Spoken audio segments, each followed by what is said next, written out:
Masih bersama kami di Presisi Siang pemirsa, Polres Karangasem Polda Bali menunjukkan komitmennya dalam memberikan perlindungan dan penegakan hukum yang humanis, terutama bagi kelompok rentan yaitu perempuan dan anak. Melalui Unit Perlindungan Perempuan dan Anak atau Unit PPA Satreskrim Polres Karangasem aktif memberikan pendampingan, edukasi, serta penanganan kasus kekerasan secara profesional dan empati.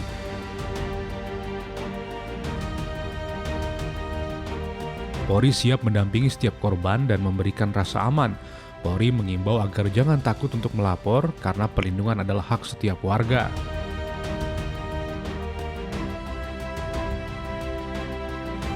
Masyarakat diimbau juga untuk tidak ragu melapor jika mengalami atau menyaksikan tindakan kekerasan terhadap perempuan maupun anak. Laporan dapat disampaikan langsung ke Unit PPA Polres Karangasem atau melalui call center Polri di 110.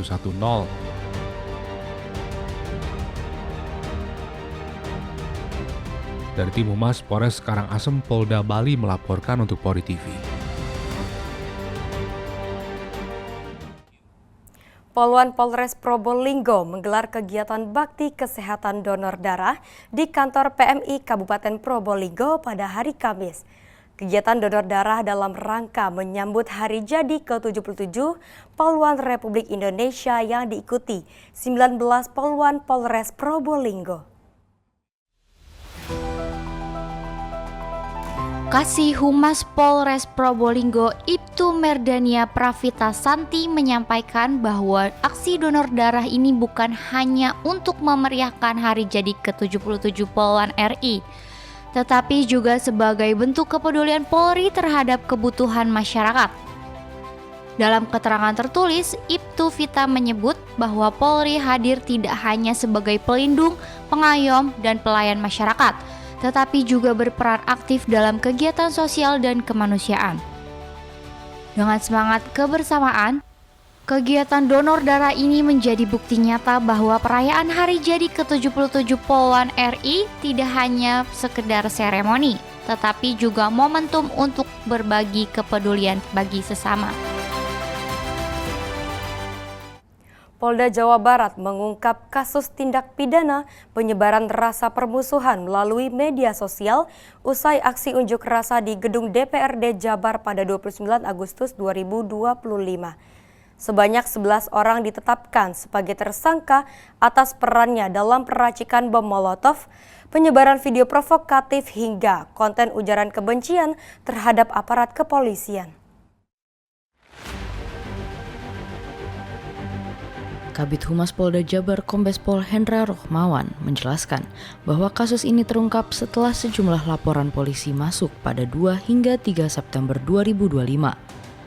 Dari hasil penyelidikan, para tersangka diketahui terlibat aktif dalam berbagai peran, mulai dari meracik bom Molotov, merekam, hingga menyebarkan konten provokatif di Instagram, TikTok, dan WhatsApp Group. Konten-konten tersebut berisi ajakan permusuhan, penghinaan, hingga kabar bohong terkait aparat. Bahwa di kelompok LPA 24 ini kita ada 8 tersangka, tetapi ada 1 yang di bawah umur, ya tentu penanganannya berbeda. Nah, ini adalah satu kelompok anak-anak yang dia tuh hobinya adalah skateboard, ya. Main skateboard, ya, yang ada di Kota Bandung ini komunitas ya skateboard. Nah, tetapi dalam kegiatan dia di media sosial ini ada mungkin yang terafiliasi dengan postingan-postingan yang memprovokasi. Nah, jadi si perempuan ini dia mendapat bagian untuk menjadi pemosting, ya. Dan rekan-rekannya memberikan tutorial untuk pembuatan bom Molotov. Ya, disinilah rekan-rekan sekalian ada 2 Molotov yang kita duga sangat luar biasa, sehingga kita kemarin mendapatkan video-video yang berdasarkan dari CCTV yang kita dapatkan itu ada ledakan Molotov yang berbeda dengan seperti botol-botol yang ada. Setelah kita dapatkan ini, baru kita sadar ternyata ada bentuk suatu molotov yang mempunyai modifikasi yang sangat berbahaya.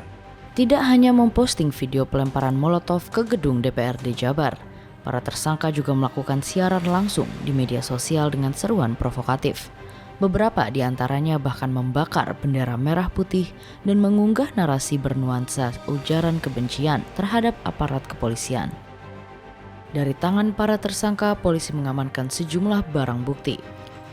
Di antaranya 11 unit ponsel berbagai merek, 4 bom molotov, bom gas portable, kembang api, bendera dengan simbol tertentu, serta akun media sosial yang digunakan untuk menyebarkan konten provokasi. Polisi menyebut masing-masing tersangka memiliki peran berbeda. Ada yang bertugas meracik bom molotov, ada yang mendokumentasikan, hingga menyebarkan melalui berbagai platform dengan tujuan memperluas jangkauan provokasi. Penanganan kasus ini menurut pihak kepolisian sekaligus menjadi peringatan agar masyarakat tidak menggunakan media sosial untuk menyebarkan konten yang dapat menimbulkan permusuhan maupun gangguan keamanan. Kebebasan berekspresi ditegaskan tetap harus sesuai dengan koridor hukum. Seluruh tersangka saat ini menjalani pemeriksaan dengan didampingi penasihat hukum sesuai ketentuan hukum. Polisi menjerat mereka dengan pasal 45A ayat 2 jungto pasal 28 ayat 2 UU ITE, pasal 170 KUHP, pasal 406 KUHP, hingga pasal 66 Undang-Undang Nomor 24 Tahun 2009 tentang bendera, bahasa, dan lambang negara. Ancaman hukuman maksimal yang menanti para tersangka yaitu 6 tahun penjara. Polisi juga mengimbau masyarakat agar lebih bijak menggunakan media sosial dan tidak mudah terprovokasi oleh konten bernuansa permusuhan. Ajakan untuk bersama menjaga kondisivitas Jawa Barat kembali ditegaskan dalam penanganan kasus ini. Dari Humas Polda Jawa Barat melaporkan untuk Polri TV. Asosiasi Ojek Online Kendari yang tergabung dalam ASOKA bersama komunitas ojek lainnya bersilaturahmi ke Polda Sulawesi Tenggara.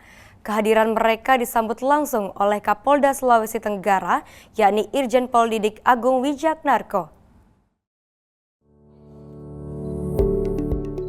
Asosiasi Ojek Online Kendari yang tergabung dalam ASOKA bersama komunitas ojek lainnya bersilaturahmi ke Polda Sulawesi Tenggara.